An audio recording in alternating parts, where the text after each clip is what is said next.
ఏ బాటైనా పర్వాలేదంట, సమయంతో సాగటమే మన సింపుల్ సిద్ధాంతం.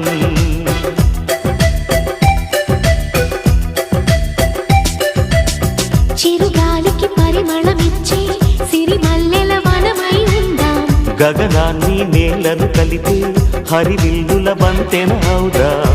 ఆనందం అంటే అర్థం మనమందా, ప్రతి పూట పాటై సాగే హుషారు సరిగమలో.